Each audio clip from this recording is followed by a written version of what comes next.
देखो,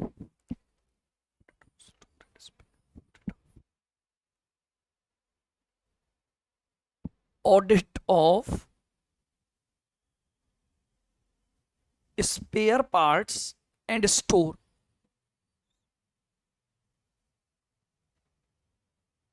and store cost.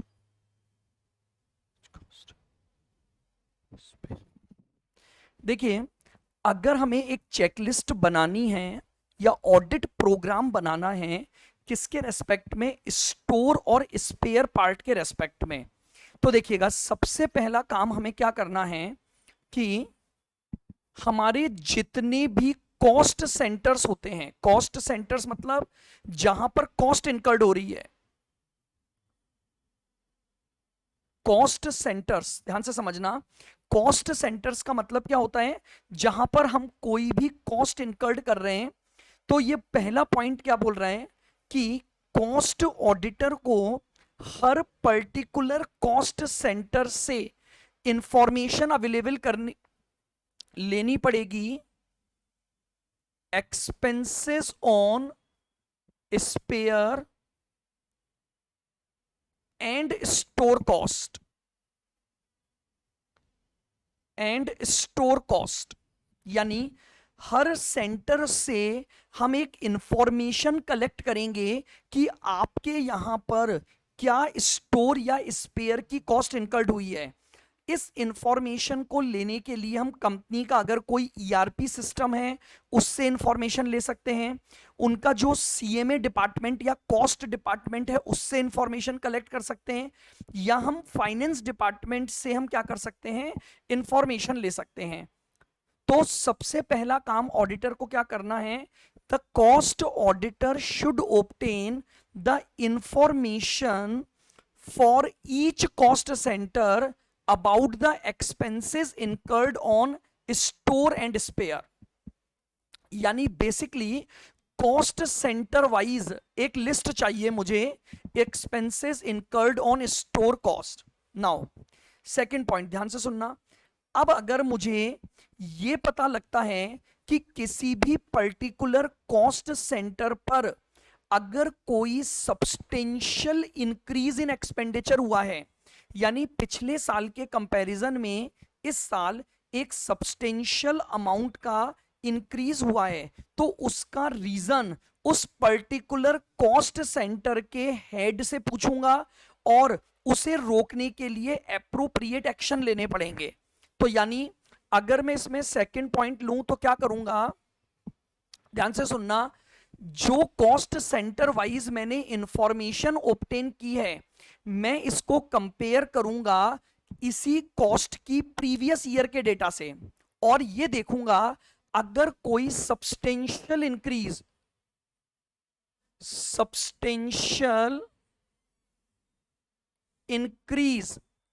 In cost हुआ है तो उसके रीजंस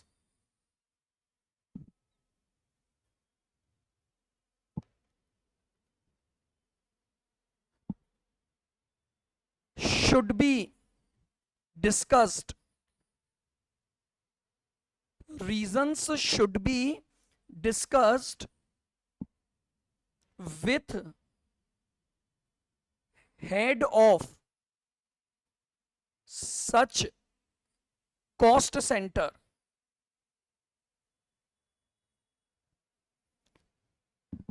भाई क्या रीजन रहा कि इस बार आपके डिवीजन में या आपके कॉस्ट सेंटर पर स्टोर एंड स्पेयर की कोई एक्स्ट्रा कॉस्ट इनकर्ड हुई है।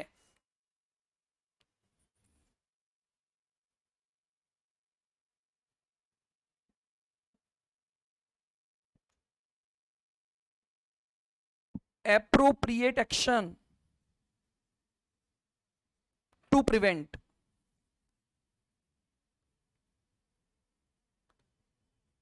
ये लीजिए, तो पहला पॉइंट जो है वो क्या बोलता है, सेंटर वाइज जो भी आपके डिपार्टमेंट बने हुए हैं उसके एक लिस्ट को आप सबसे पहले रिसीव करो, इंफॉर्मेशन आप अरेंज करो कि हर उस पर्टिकुलर सेंटर पर आपके स्टोर या स्पेयर से रिलेटेड क्या खर्चे हुए हैं।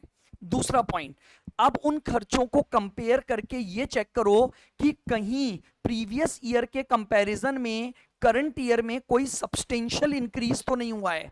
अगर आपको लगता है कि सब्सटेंशियल इंक्रीज हुआ है तो इमीडिएटली उस डिवीजन या कॉस्ट सेंटर के हेड से उसके रीजंस उसको कम्युनिकेट करो और रीजंस को फाइंड आउट करो, और साथ ही साथ एप्रोप्रिएट एक्शन डिसाइड करो ताकि अगली बार ये जो हायर लेवल ऑफ खर्चा हो रहा है इस खर्चे को आप प्रिवेंट कर सको। अब ये जो काम कॉस्ट सेंटर वाइज किया है, अगले पार्ट में यही काम प्रोडक्ट वाइज होगा।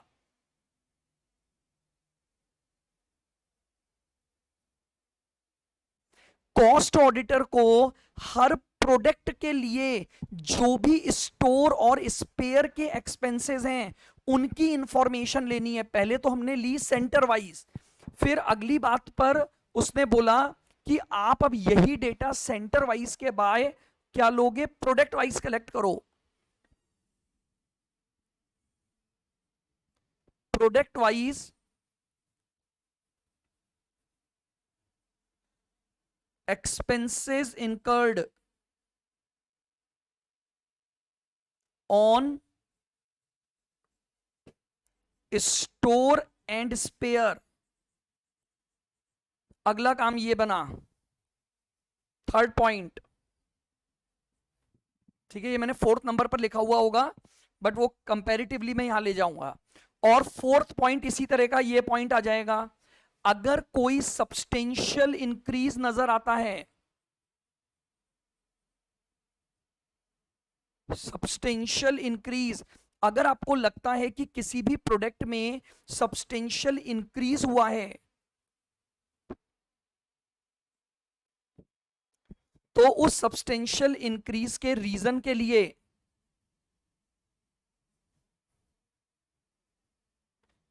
किसके पास जाओगे, हेड ऑफ डिपार्टमेंट जहां वो प्रोडक्शन हो रहा है, हेड ऑफ कॉस्ट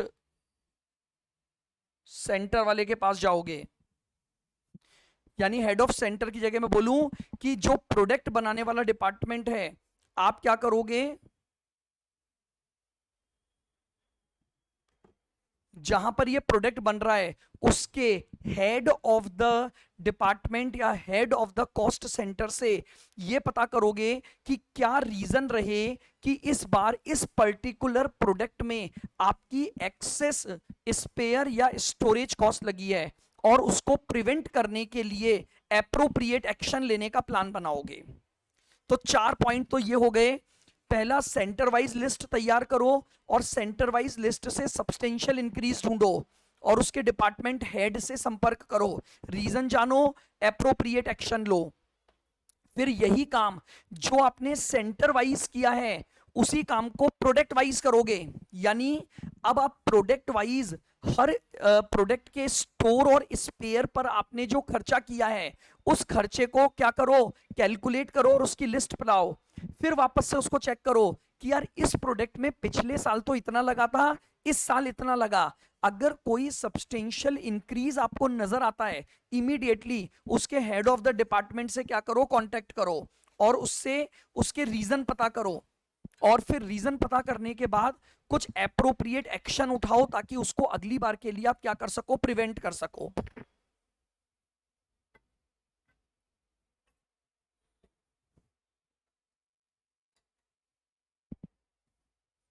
क्लियर चारों point?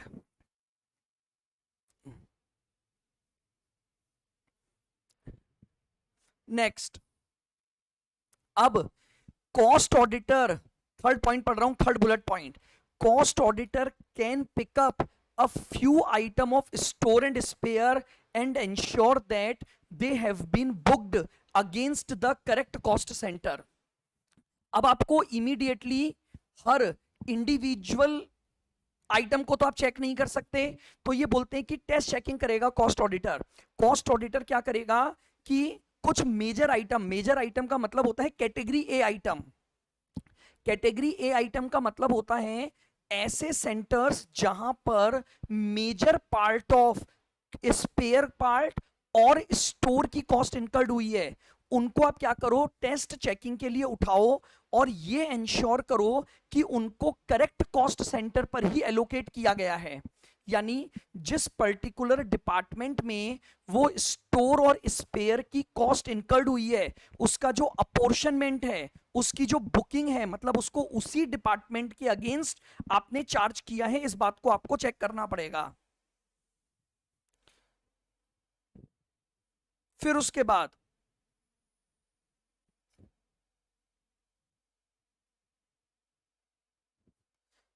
the cost auditor should go through the expense control chart which show plant wise expenses duly tied up with the trial balance। अब आपके जिन जिन plant and machinery पर ये store and spare part का खर्चा use हुआ है, आप उसको क्या करोगे, उसका एक पूरा एक्सपेंसेस के कंट्रोल चार्ट को ऑब्टेन करो और उसके थ्रू जाओ और ये देखो कि क्या उसको ट्रायल बैलेंस के साथ टाई अप कर दिया है या नहीं किया। मतलब आपने ट्रायल बैलेंस में हर उस प्लांट में जो भी स्टोर एंड स्पेयर पार्ट का खर्चा इनकर्ड हुआ है उसे एप्रोप्रिएटली टाई अप करके ही आप अपने ट्रायल बैलेंस में लेकर गए हो।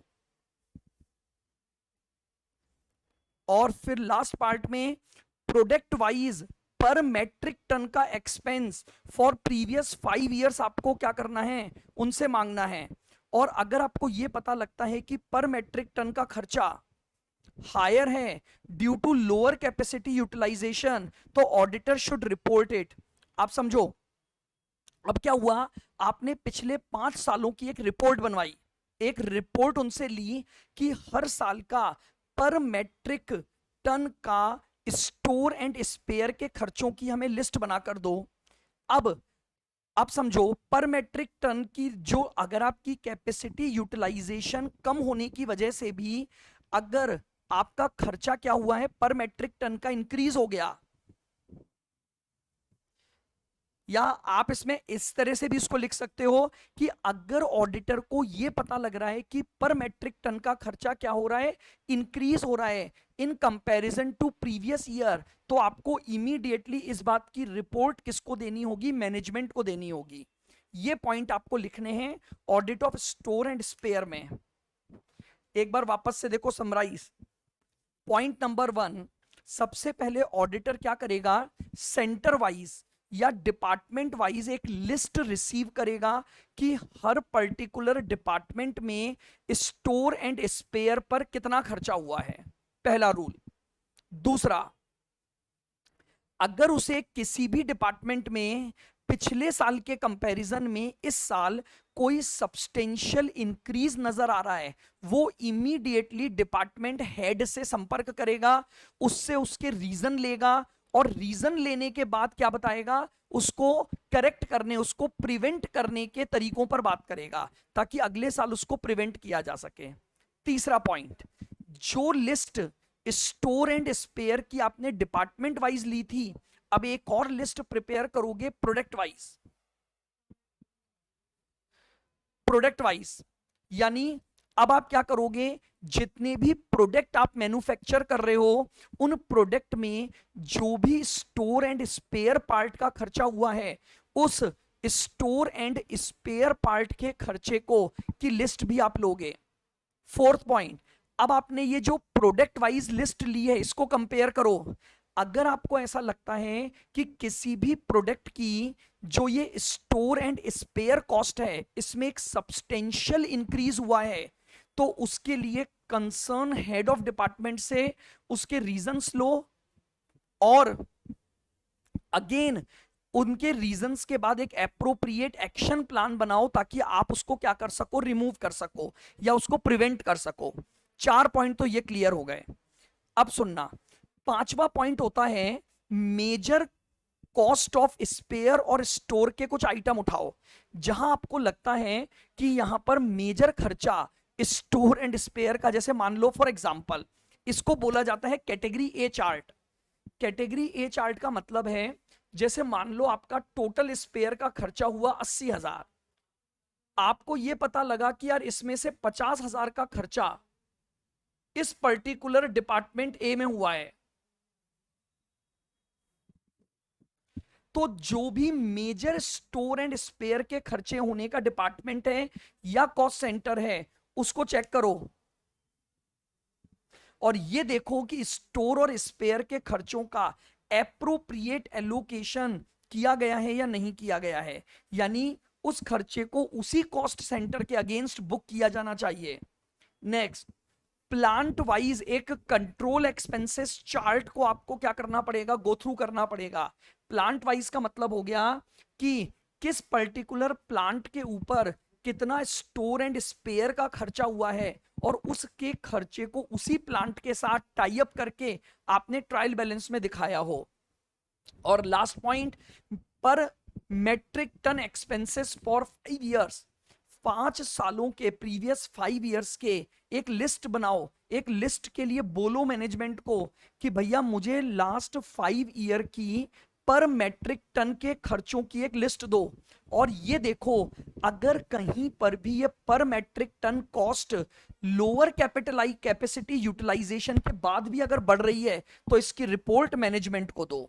ये पॉइंट आपको लिखने होंगे audit of store and spare cost को लेकर। बताओ क्या क्लियर है क्या?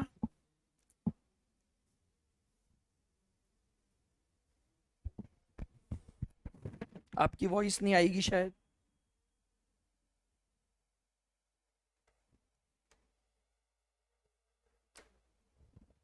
समझ आ गया यहां तक?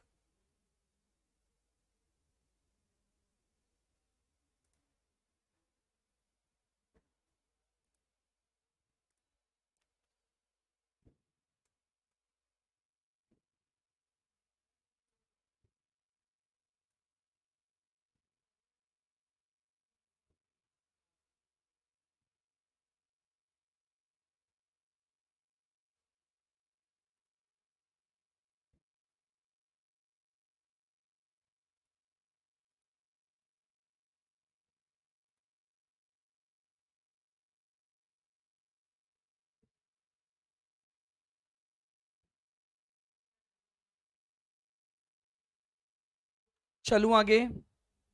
अब पिछली बार के एग्जाम में जो क्वेश्चन आया था वो था audit of repairs and maintenance cost. सारे के सारे सेम पॉइंट हैं बिल्कुल।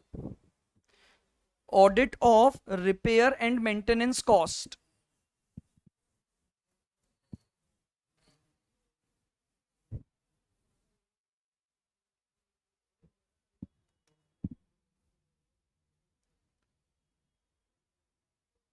Audit of repairs and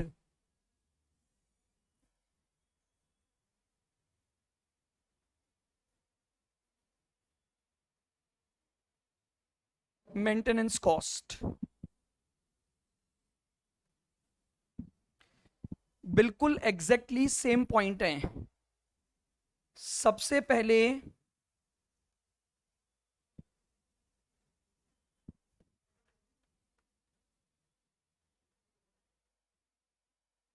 obtain list of repair and maintenance cost from each cost center। आपके जितने भी कॉस्ट सेंटर हैं उन कॉस्ट सेंटर से आप क्या ले लो, रिपेयर एंड मेंटेनेंस कॉस्ट की लिस्ट को ऑब्टेन करो।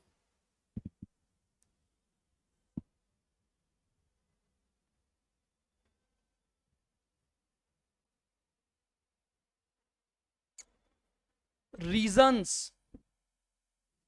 For substantial increase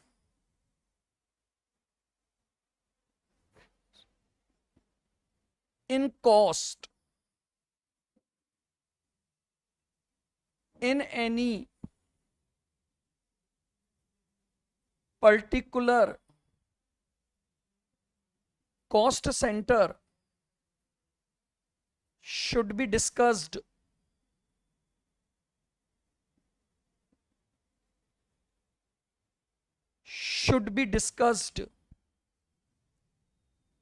with head of cost centre, head of cost centre. अगर मान लीजिए कोई भी पर्टिकुलर कॉस्ट सेंटर में सब्सटेंशियल इंक्रीज अगर आपको नजर आता है, तो उसके लिए डिस्कशन करो किसके साथ? हेड के साथ, सो दैट एप्रोप्रिएट एक्शन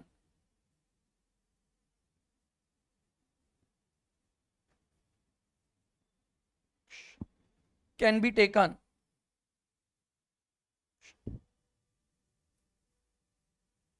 ये लीजिए, आप एप्रोप्रिएट एक्शन ले पाओ। अब जो काम आपने क्या किया है, हर कॉस्ट सेंटर के लिए किया है, आपको वही काम हर प्रोडक्ट के लिए करना पड़ेगा।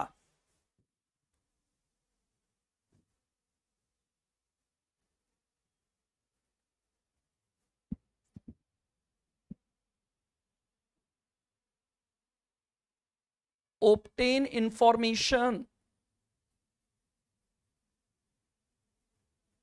obtain information of repair and maintenance cost incurred for each product।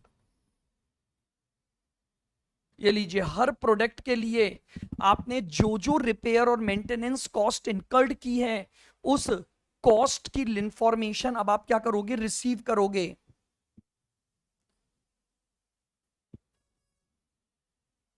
Reasons for substantial increase, reasons for substantial increase in cost in any particular product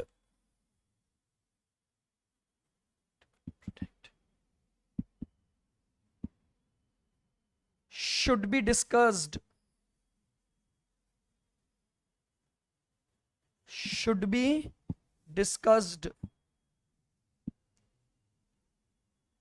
with head of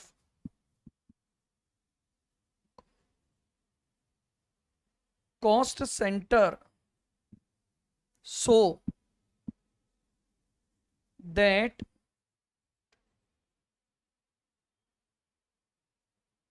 appropriate action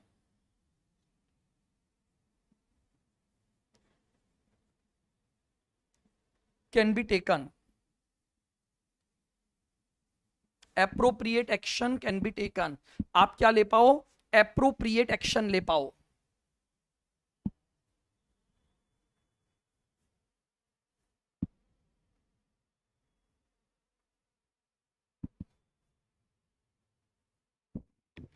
उसके बाद fifth point वही है, आपको सबसे पहले क्या देखना होगा, few major items of repair,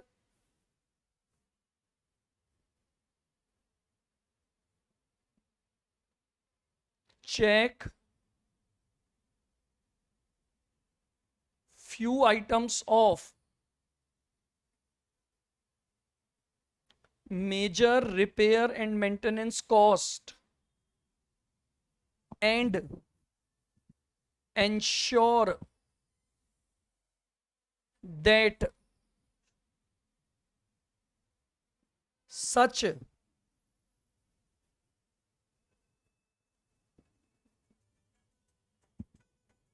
items are